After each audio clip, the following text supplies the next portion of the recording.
오늘 말씀은 요한복음 6장 말씀입니다. 1절에서 15절 말씀까지는 우리가 너무나도 잘 아는 오병이어의 사건이 기록되어 있습니다.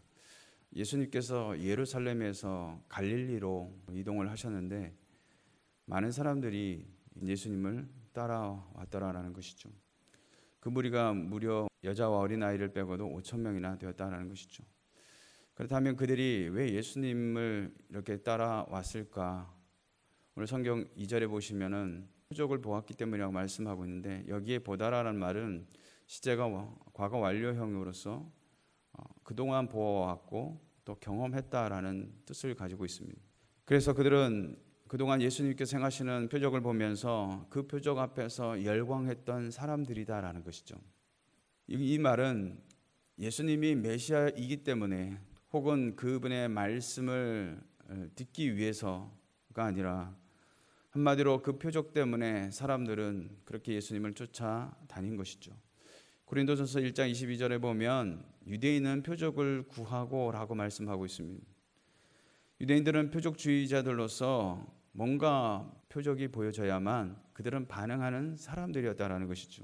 단순히 호기심이나 신앙의 어떤 다른 목적이 만족을 이루지 못할 때 과연 이들은 어떻게 반응할까? 오늘 본문의 66절에 보면 많은 제자들이 예수님을 떠났다라고 말씀하고 있습니다.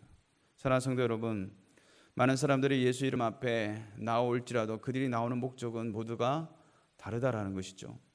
진정으로 메시아를 만나는 것보다 기적이 궁금해서, 또 그것을 경험해 보고 싶어서, 혹은 내 병을 어떻게 하면 고쳐볼까, 내 인생의 문제를 어떻게 하면 해결해 볼까, 여기에 관점을 두고 주님 앞에 나오는 사람들도 많이 있더라라는 것이죠. 그렇다면 오늘 저와 여러분은 어떤 모습인가를 한번 돌아보아야 할 것입니다. 과연 우리는 이 사람들과 다르다라고 말할 수 있는가라는 것이죠. 과연 저와 여러분은 무엇을 위해 주님 앞에 나오고 있는가를 생각해 보아야 한다는 것입니다. 예수님은 눈을 들어 큰 무리가 자기에게 오는 것을 보셨습니다. 여기에 눈을 들어라는 말은 문장상 굳이 들어가지 않아도 되는 그런 말씀인데, 오늘 성경 기자는 이것을 기록하고 있습니다. 이런 표현을 사용하고 있는 것은 예수님이 특별히 즉히 관심을 갖고 계시다는 그런 뜻이죠. 마가복음 6장에서 보면 이는 목자 없는 양 같은 불쌍한 무리들을 치근히 여기시는 예수님의 시선임을 말씀해 주고 있습니다. 모인 무리들은 예수님의 육신의 떡을 위해 왔지만 예수님은 그들에게 생명의 양식이 없어 죽어가고 있음을 보시고 불쌍히 여기셨던 것이죠. 예수님은 빌립에게 묻고 계십니다. 우리가 어디서 떡을 사서 이 사람들에게 먹이겠느냐라고 묻고 계신 것이죠. 이에 빌립은 이들을 먹이려면 200데나리온이나 필요하다라고 말을 하고 있는 것이죠. 설령 이 돈이 있다고 하여도 그 많은 음식을 어디서 구해야 할지 알 수 없다고 대답하고 있습니다. 빌립은 주의 능력을 의지하지 않고 이성에 의해 산술적 계산으로 생각하고 늘 부정적인 대답만 하고 있는 것을 볼 수 있는 것이죠. 한마디로 빌립의 대답으로서는 이것은 거의 불가능하다라는 얘기를 하고 있는 것입니다. 이때 안드레가 한 아이가 보리떡 5개와 물고기 2마리를 예수님께 드리는 것을 보게 됩니다. 그러나 이것들이 이렇게 많은 사람들 위해 얼마나 되겠습니까? 라고 대답을 하고 있는 것이죠. 이 말 속에는 음식이 너무 적다는 절망감과 더불어 자기가 할 수 있는 일을 하고 나머지는 예수님께 맡기고 있는 것을 알 수가 있는 것입니다. 만약 예수님을 향하여 신뢰하는 마음이 없다면 과연 이것을 가지고 나오려고 했을까라는 것이죠.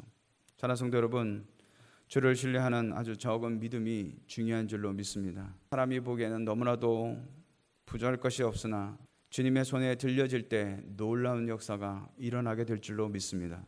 왜냐하면 주님은 없는 것을 있게 하시며 너무나도 부족한 것을 풍성하게 채우시는 전능하신 하나님이시기 때문에 그렇다는 것이죠. 예수님은 전혀 누구도 예상치도 못하게 사람들을 자리에 앉히도록 하셨습니다. 여기 앉다라는 것은 비스듬히 기대어 앉는 것을 얘기합니다. 이 자세는 유대인들에게 있어서 식사할 때 취하는 자세가 그렇다는 것이죠. 다시 말해 예수님은 이제 식사를 할 거니까 자리에 그렇게 앉히라는 것이죠.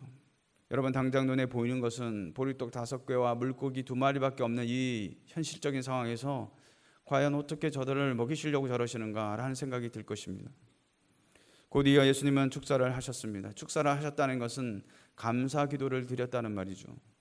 아니, 손에 잡힌 것이, 들려있는 것이 별로 없는데 이것을 가지고 어떻게 감사 기도를 하는가라는 생각이 들 것입니다. 적어도 축사를 하기 전까지는 너무나도 보잘것없는 것이 손에 들렸지만 주님께서 축사하신 후에는 무려 5,000명이나 먹이고 12광줄이나 남기는 놀라운 역사가 일어나게 된 줄로 믿습니다. 이 장면을 지켜보는 사람들은 어쩌면 너무나도 많은 걱정을 했을 것입니다. 괜히 우리가 이 일을 행하면서 우습게 되는 거 아닌가? 사람들의 조롱거리가 되는 게 아닌가? 어떻게 이 작은 것으로 이 많은 사람들을 먹일 수 있는가라는 생각을 할 수 있는 것이죠. 그런데도 놀랍게도 하나님은 우리가 전혀 예상치 못하는 역사를 이루셨다라는 것이죠. 이 장면을 목격한 사람들은 뭐라고 말하고 있습니까? 14절 말씀에 그 사람들이 예수께서 행하신 이 표적을 보고 말하되 이는 참으로 세상에 오실 그 선지자라 하더라 그랬습니다. 요한은 이 사건을 통해서 오늘 저 여러분에게 묻고 있습니다. 과연 오늘 이 시대를 살아간 우리는 예수를 누구로 믿고 있느냐라는 것이죠. 당시 사람들처럼 예수님이 행하시는 기적을 기대하거나 문제를 해결을 하려고 그것만을 바라보고 있지 않느냐라는 것입니다. 35절 말씀에 예수께서 이르시되 나는 생명의 떡이니 내게 오는 자는 결코 줄이지 아니할 터요 나를 믿는 자는 영원히 목마르지 아니하리라 라고 말씀하셨습니다.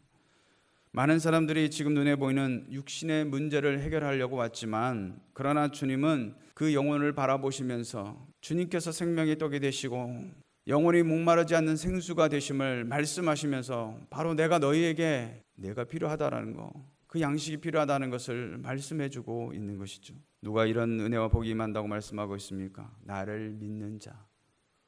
예수 그리스도를 영접하고 믿는 자에게 이런 은혜와 복이 임하는 줄로 믿습니다. 오늘날 육신은 멀쩡하나 그 영혼이 메말라가는 사람이 얼마나 많이 있습니까? 그들에게 예수만이 살 길인 줄로 믿습니다. 그러므로 오늘 하루도 우리 한 사람 한 사람부터 예수의 생명으로 충만하고 여전히 그 영혼이 죽어가는 자들에게 우리의 삶의 현장에 만나는 사람들에게 예수만이 참 생명의 떡이요 생수가 되심을 담대히 증거함으로 오늘도 그 예수의 이름으로 승리하는 복된 하루가 되시기를 주님의 이름으로 축원을 드리겠습니다.